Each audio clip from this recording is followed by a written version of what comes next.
Hello everyone, welcome to This Day. It is Friday, September 13th. Ooh, spooky. Are you suspicious? I'm Michael Taylor. I'm not suspicious like from The Office. I'm not superstitious. I'm somewhat stitious, but stay indoors if you're afraid. Watch Village television all day. We'll make it all safe for you. It's a good programming, especially This Day. You can watch me 3 times if you start on the Monday morning, or if you start on the morning show. You watch all day for us. All right, well, let's talk about what we actually have on the show today, see if you want to stay. Hoag Family Cancer Institute, Dr. Simon Kagi is going to be here. We're going to be talking about all the treatments they do down there and all the great work they do over at Hoag. And then Sports Corner with Cole Young. We're looking forward to that one as well. Lots of sports action, football, and more. I know he's going to be talking football. He loves football. This is his favorite time of year. We'll be talking a lot about that. What we want to talk about now, though, is a pretty exciting thing going on in the community here. Remember Clubhouse 1 when it closed last year? Well, hey, it's the soft reopening on Monday, September 16th. Expected to open is going to be the pool, fitness center, the drop-in lounge, game room. The transportation hub has now been relocated to its old location. Now, if you're going over there and you're checking things out, make sure if you see something, say something. If there's something that's wrong, not done correct, this is the soft opening. They're going to be doing all sorts of little punch-outs and little fixes here and there. So if you see something, mention to staff members so they can get it fixed and done right. Lots more eyes on the location now. So it's been a great transformation. It's opening on time and on budget, but there's still maybe 1 or 2 things that aren't just right. So you can help them out if you headed over there on Monday. Let's take a look outside as we check our weather, and we got some great temperatures in store. Little bit of clouds this morning, burning off to mostly sunny skies in the afternoon, and we got the same kind of pattern through the weekend. Sunday, we're looking at just mostly sunny. The marine layer might not be as thick, but then look at Monday and Tuesday. We are into some early fall temperatures, even though we're still in these waning days of summer. We got low 70s for Monday and Tuesday. Really going to enjoy that. I love fall, my favorite time of year, so I'm looking forward to that Monday and Tuesday temperatures as well. Let's take a look at our sunrise and our sunset while we're at it. This is a beautiful sunrise shot that David Southworth sent us. He's over near building 851 right here in Laguna Woods Village and sent this beautiful sunrise shot. Thank you for that one. Sunrise this morning was 6:33. Sunset tonight is going to be 6:59. If you'd like to send us a picture of a sunrise, sunset, pets, places, vacations, whatever you may be around town, send us a picture. We'd love to see it. Email us, lagunawoodsvillagetv@gmail.com. Make sure you include your name, where you took the picture, and we will put it in our sunrise sunset segment. Okay, we got one meeting to tell you about, and then when we come back, we're going to have Paul Ortiz talking to the folks from Hoag. Stay with us.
Annette, how long has it been since we built your patio room? A couple, 3 months, I guess. Yeah. So how's it working out for you? It's just working out great, and you did it in such a timely manner, and we just love it out here. Yeah, and when you gave us this job, I told you, we'll do a nice job for you. Did we? Absolutely. We really, really did it. We couldn't be happier. Thanks a lot. Give us a call. We'll do a nice job for you too.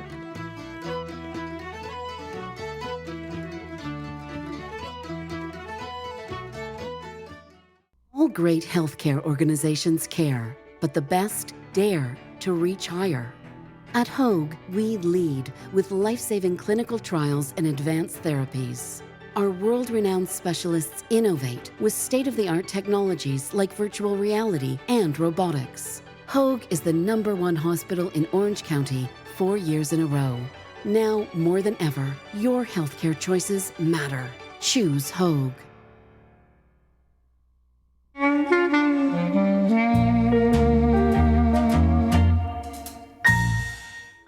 Well,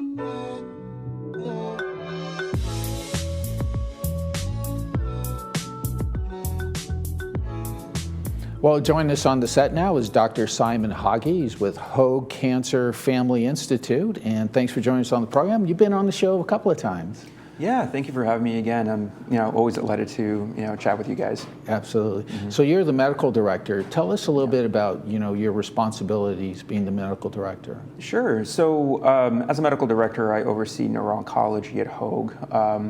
It's a fairly niche specialty, but requires a lot of coordination and a lot of expertise, not just within necessarily my purview, but also neurosurgeons, radiation oncology, as well as supportive services through our nurse navigation program, social work, as well as people closer to me to help support my patients. Right. All that requires a lot of coordination. Wow. So does that give you enough time to see patients? Because you're like the head coach, right? So you're trying to manage all these different aspects. Yeah, so I see patients 3 days a week. Okay. So on Tuesdays, Wednesdays, and Thursdays. My Mondays and Fridays are devoted to administrative purposes as well as research. Right. I do a fair amount of research in brain tumors, but as well as in lung cancer and melanoma. I oversee the portfolio of clinical trials related to brain tumor care at Hoag. What kind of advancements have you seen in clinical trials and research that you've seen in the last 10 years especially? Yeah, in the last 10 years, there have been some advancement in neuro-oncology, specifically for a type of disease called glioblastoma, or GBM. Under that umbrella of brain tumors, there's also a very recent advance in low-grade gliomas, something that is kind of on the continuum of brain tumors that could potentially evolve into a glioblastoma. An advance from about 7 to 8 years ago, something called Optune, which is a device that patients wear on their scalp. They actually have to shave their scalp and put this device on the skin of their scalp, connected via electrodes to basically a power source or a battery pack that they have to carry around at least 18 hours a day. If they're at home, they can be plugged into like an outlet, but in order to generate the energy, they need some sort of power source. What this device does is basically emit an electromagnetic field into the brain via radio waves at a predefined frequency, about 150 kilohertz. And these radio waves alternate back and forth from these arrays that are on the scalp. What it does is that it interferes with the cell division process of cancer cells. Right. And combined with chemotherapy, it's been shown in a very large clinical trial that it benefits patients versus chemotherapy by itself. Yeah. Now, was that the video? I was doing some research on you, of course, and you actually had it on. Yes. Yeah. How did it feel? Could you feel anything? It was weird. First of all, I haven't had my head shaved, I think, since I was like a little kid. So that was a kind of a newer experience for me. It was, I did it with the intent to raise awareness. I was doing it for a 5K event, and I wanted people to kind of understand. I personally wanted to understand what it's like to go through this. Obviously, I wasn't wearing it 18 hours for that day, but just the experience of doing it was very. I gained a different level of empathy for my patients. Right. So, I had my head shaved, I was at a barber shop, and I still actually continued to go to my barber who did that. He was a great guy, very funny guy when we first did it. And the next day at the event, I had one of my patients, one of my brain tumor patients who was wearing it, put it on my head in front of everybody. We had like 1,000 or like 2,000 people there. Wow. And it was at this event, and it was very emotional. People that wear it were visibly, touched, I think, by me doing it as their physician. And I ran a 5K with this thing on my head, with the battery pack on my back. It was a lot of fun. It was truly a very enlightening experience for me. So obviously, you really are empathetic with your patient, like you just said. You're so committed to it. Hoag is very committed to their patients. So how has been your transition? Because I believe you're from back east originally. Been out here for a year or so with Hoag. Yeah. What kind of support has Hoag given you? So I've been here over a little over a year now. I think Hoag is a wonderful place to work. I've gotten a lot of support from the administration and from my colleagues to grow and develop the program, especially as it relates to clinical trials. We've done a lot to expand the portfolio of studies, to bring on new studies for my patients, diagnosed with glioblastoma and other cancers as well. The support has just been phenomenal. I feel like not only do I have the time to do this, but I also have sort of the backing of the administration to do what I feel like I need to do to grow a program. Yeah, and of course it's all about the patient care, right? Because I know one of the things that you're high on is qualitative instead of quantitative, right? You could live to be 110, but if you're miserable, I'd rather go 80 and have a good run. Right. A lot of my background is actually in how to maintain a good quality of life as we're trying to, extend quantity of life as well. It's a tough balance, but I feel like, if I can't at least extend that life for my patients, I can at least make it better for them in the process. That takes a lot of skill, and that's actually part of my additional training that I went and did. I was at Duke at that time. After I finished my hematology oncology training in Boston, I went down to Duke because I really wanted to do neuro-oncology better. I could treat brain tumors without that additional training, but I really wanted to be as good as possible, as well as understand the field and the state of the art better. So I did that additional training. Wow. Yeah. So with all your clinical research and all the trials that you've done, what really excites you about the future? That, obviously a lot of this is in beta form. So is there something that's kind of like, I think this is going to really help some of our patients? I think cell therapy is really getting a lot of traction in neuro-oncology, specifically for glioblastoma. There have been multiple studies that have demonstrated, at least initially, very strong responses to CAR T-cell therapy. CAR Ts are being used actually commercially now for leukemia and lymphoma. There was also a recent approval for a type of rare sarcoma. So it's a solid tumor that CAR T cells are now approved for. We're seeing these kinds of advances in brain tumors as well. There's some things being done on the East Coast, some things being done on the West Coast. I think every large academic center has their own CAR T cell program. At Hoag, we do have an NK cell program. It's a cell type that's also very important in the immune system in killing cancer. We've partnered with a company to start doing these tests at Hoag, and I think it's quite promising. I'm very excited about it. Yeah. You know so much about this, so you get every part of it. So as a layman, resident or myself, what kind of symptoms would we be experiencing as this process develops in your body? So for brain tumors, thankfully, they're still very, very rare. So if you have a headache, it's very unlikely to be a brain tumor. But people present with all sorts of different symptoms of a brain tumor. It can be as simple as, maybe fogginess or mental status changes, forgetfulness. I know that happens, especially as we age, not necessarily a brain tumor. But, this sort of acute, sudden onset it can be worrisome for as a potential presenting symptom. It could be seizures, it could be headaches, it could be weakness on one side of the body, it could look like a stroke. If a large brain tumor starts to grow very quickly. So most of the time it's not if patients have any of these symptoms, like stroke is obviously a very important thing that you need to watch out for. But occasionally, yes, patients do present to my hospital with these symptoms that initially everyone thinks it's a stroke. Lo and behold, it's a brain tumor. Yeah. And probably a family member has said, no, we got to go see a doctor. Exactly. That's usually how it is. Because you're like, no, I'm fine. I'll be all right. Just a headache. And then, it's something more serious than that. Yeah, mostly the men. That's true. Their wives are just basically dragging them into the ED. Exactly. Well, thanks so much for joining us today on the program. Great information. It's good to see you again on the program, and I'm sure we'll see you again. Yep. Thanks, Paul. Great. Appreciate it. Well, if you have any questions, you want any more information, be sure and visit their website. That is hoag.org, or give them a call at that phone number, and that is for Hoag Family Cancer Institute, and you'll meet some wonderful people just like Dr. Hagi right here. We're going to be right back with more of our program right after this.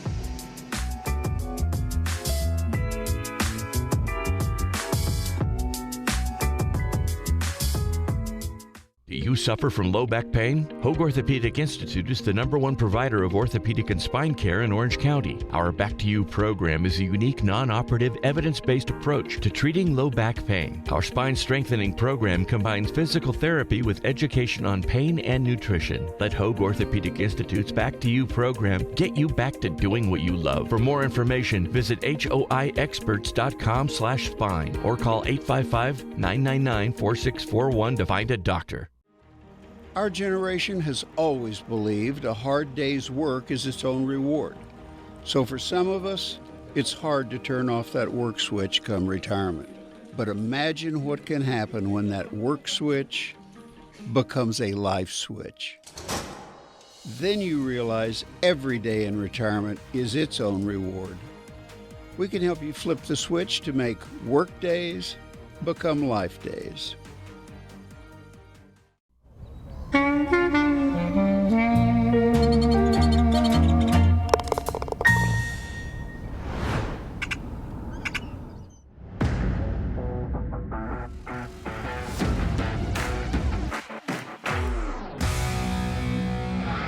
Hello and welcome back to this week's episode of Sports Corner. I'm Cole Young and we're officially into the NFL season.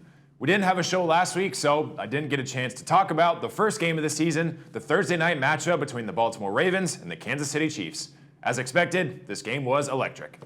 The Chiefs' offense somehow looks even faster and better than they were last year. Rookie Xavier Worthy, the receiver that has the record for fastest 40-yard dash time in history, took an end around and scored his first career touchdown on his first ever career touch. After the two teams swapped some touchdowns and some field goals, the Chiefs sat with a 7-point lead. The Ravens began their final drive down 7 with under 2 minutes remaining in the fourth quarter. They strung together an efficient drive and found themselves in the red zone with 5 seconds left. Quarterback Lamar Jackson scrambled around the pocket. He also ran for 122 yards on the night, but then threw up a ball to tight end Isaiah Likely in the back of the end zone. The referee signaled it was a touchdown and the Ravens essentially had tied the game. However, on further review, Likely's toe was out of bounds by literal centimeters, meaning the game was over and the Chiefs had won. Following that nail-biting start to the season, all eyes went back on the new generation of rookie quarterbacks. And it was a little underwhelming. Broncos quarterback Bo Nix struggled in his season opener, throwing for just 138 yards and 2 interceptions, although he showed glimpses of his talent on his final drive, including a rushing touchdown. The Broncos eventually fell just short to the Seahawks. The focus was mainly on #1 overall pick Caleb Williams in his debut with the Chicago Bears. The Bears' offense definitely did not find its stride in Game 1, as Williams only threw for 93 yards and the offense didn't score any touchdowns. Luckily, their defense and special teams did, and the Bears defeated the Titans. Patriots' first-round pick quarterback Drake May did not start for New England, but Jacoby Brissett did and led the Pats to a shocking win over the Cincinnati Bengals. The best rookie quarterback showing came from Washington Commanders quarterback Jaden Daniels. Although the Commanders lost 37-20 to the Tampa Bay Buccaneers, Daniels threw for 184 yards and rushed for another 88 and 2 touchdowns. It was expected that all rookies would struggle slightly in their debuts, so it can only go up from here. Week 1 ended with another great game, which was also another 2023 playoff rematch. The new budding rivalry between the hometown LA Rams and the Detroit Lions was expected to be a shootout, and it was. Both quarterbacks, Jared Goff and Matthew Stafford, were facing their former teams. This was an incredible, evenly matched game, with each team scoring back and forth, and both Goff and Stafford finished their days with 1 touchdown and 1 interception each. The tie game headed to overtime, and the Lions received the kickoff to start overtime. The Lions stuck to the run game, and it worked, as David Montgomery ran the ball 5 times on the drive, eventually reaching the end zone and securing the win for Detroit at home. Week 1 was an exceptional way to kick off the 2024 season, so hopefully Week 2 will be equally as fun. It started last night with the division rivalry matchup between the Buffalo Bills and Miami Dolphins. Both teams started Week 1 pretty slowly, having to come from behind to win in their respective games, so this matchup was set to be a good one, and it didn't disappoint. I briefly mentioned 2 weeks ago the resurgence of my weekly NFL picks, so it's time to start.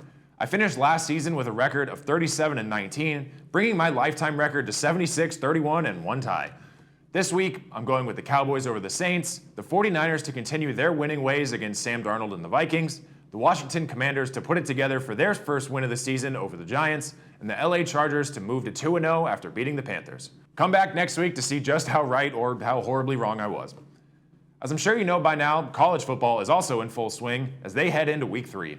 One name has been atop most headlines so far this season, and he just so happens to be from my alma mater. The stats I'm about to read to you are shocking. Boise State running back Ashton Jeanty has been unstoppable in the first 2 weeks of the season.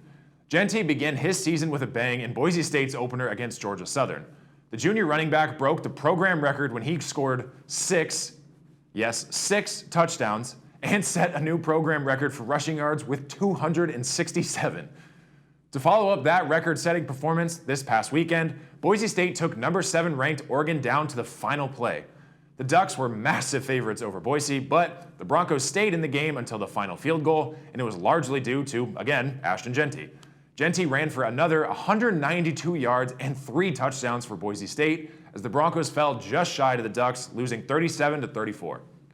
Through just 2 games, Jeanty's stats sit at 459 yards and 9 touchdowns, which equates to 229.5 yards per game and 10.2 yards per carry. To put it in perspective, Jeanty himself has more touchdowns than 79 different FBS Division I teams. It's likely he'll not keep up this pace, but even still, he has a solid shot to win a Heisman Trophy. Speaking of Boise State, it was announced on Thursday morning that Boise State, Colorado State, San Diego State, and Fresno State are all hopping on the trend of changing conferences, as all 4 schools will be leaving the Mountain West Conference to join and rebuild the Pac-12.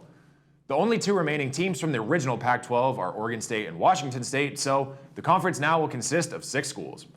It'll be a little while though, as these schools will officially join the Pac-12 starting in 2026.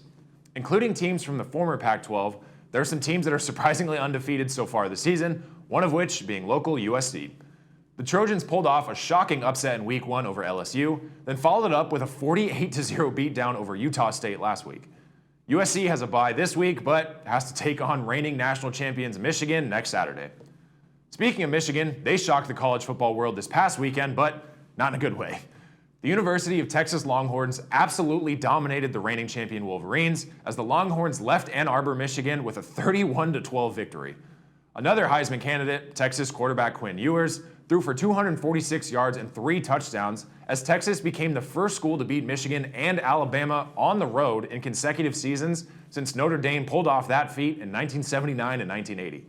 Texas moved to 2-0 while Michigan fell to 1-1. Anyway, this week there aren't a ton of ranked matchups, but as always, there will be some exciting games to watch. The best ranked game this weekend will be between number 14, Kansas State, and number 20, Arizona, which will kick off tonight at 5 p.m. 2 rivalry/Civil War games will be played this weekend, the first of which will be between the Oregon Ducks and the Oregon State Beavers. The now number 9 ranked Oregon Ducks will travel to Corvallis, Oregon to take on the Beavers at 12:30 p.m. tomorrow. Then, in the afternoon, the spotlight will still be on Colorado as Deion Sanders hopes to lead the Buffaloes to victory over the rival Colorado State Rams. This game will kick off in Fort Collins at 4:30 p.m. Outside of football, we're quickly approaching the MLB playoffs. Here's a look at the current playoff race. As you can see, in the AL, the Angels are close to the bottom of this list, meaning they're all but eliminated from playoff contention. In the National League, though, the Dodgers are atop of the table, and the Padres aren't too far behind them. So it looks like at least 2 of our local teams will make it to the playoffs this season. The Wild Card Series in both leagues are scheduled to begin on Tuesday, October 1st, and continue through Thursday, October 3rd, if necessary. Crazy to think that October is just around the corner, and with October comes playoff baseball. Anyway, as always, thank you for joining me on this week's episode of Sports Corner. It's always a pleasure to sit here and talk sports with you. Be sure to come right back next Friday for more news, updates, and highlights from all across the sports world. Enjoy the first weekend of true fall weather. I know I will. I'm Cole Young. Have a great weekend, and I'll see you next time.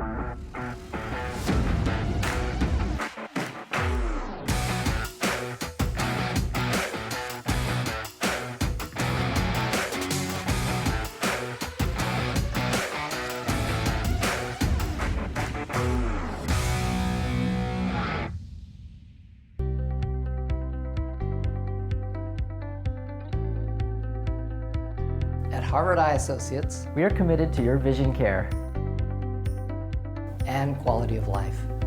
It's a commitment we don't take lightly. Our trusted team of doctors provides specialized eye care using state-of-the-art technology. We deliver what matters to you and your family. Harvard Eye Associates, the future of vision today. For over 20 years, Orange County has taken its unwanted gold, jewelry, timepieces, sterling silver, and coins to the Jewelry Box estate buyers and always received top dollar. We are a full-service repair center, too, where you can rest assured our on-premises master jeweler will repair any jewelry in our state-of-the-art facility. Come see why for over 2 decades, Orange County has relied on the Jewelry Box estate buyers. At the Jewelry Box Estate Buyers, it's about trust. Visit us online at jewelryboxestatebuyers.com. Celebrating 65. Exciting until you wonder, should I apply for Medicare? If so, how? But I'm still working. What is Medicare Part A, Part B, C, D? Are there penalties involved? We make it easier for you. We discuss the pros, cons, and myths. Call 1-888-225-6468. We help you understand, enroll, and use your benefits so you can go back to doing the things you love.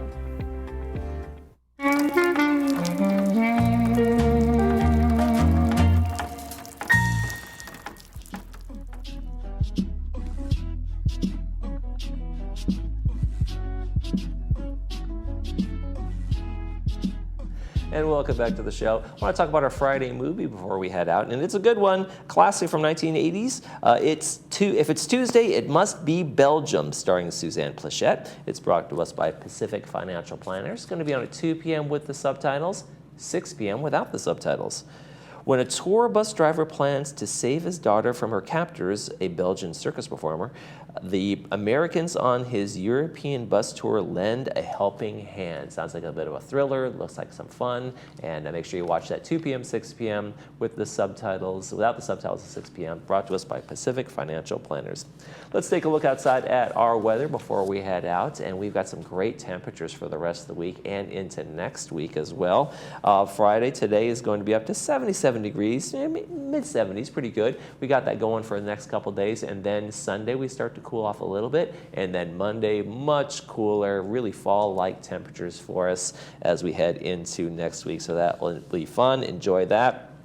Saturday on the program, Polly's Pies. I've been looking forward to this for a while. Polly's Pies, Oktoberfest menu. They're going to bring in some food. We're going to take a look at their new menu that they have and some old favorites and some new ones that they've added to it, as well as Village Music Club. Got some couple shows coming up. John Pearlstone's going to join us to talk about that as well. That's going to do it for this edition of This Day. I'm Michael Taylor. For all of us here at Village Television, we hope you make this day a great one.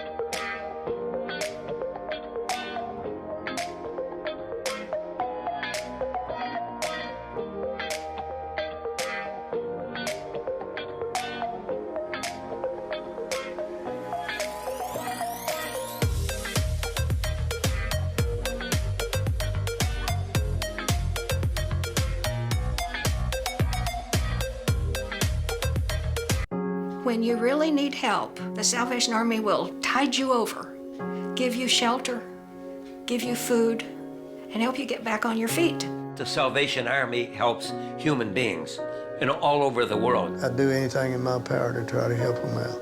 Some people's legacies are engraved on monuments, but yours can be written on lives.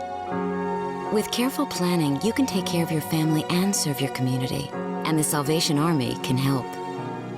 Every year, we would get a charitable gift annuity with the Salvation Army. This helps me, it helps my daughter, and it helps the Army. I chose to create an endowment for the Salvation Army. It's one of the few major decisions I've ever made in my life I am completely comfortable with.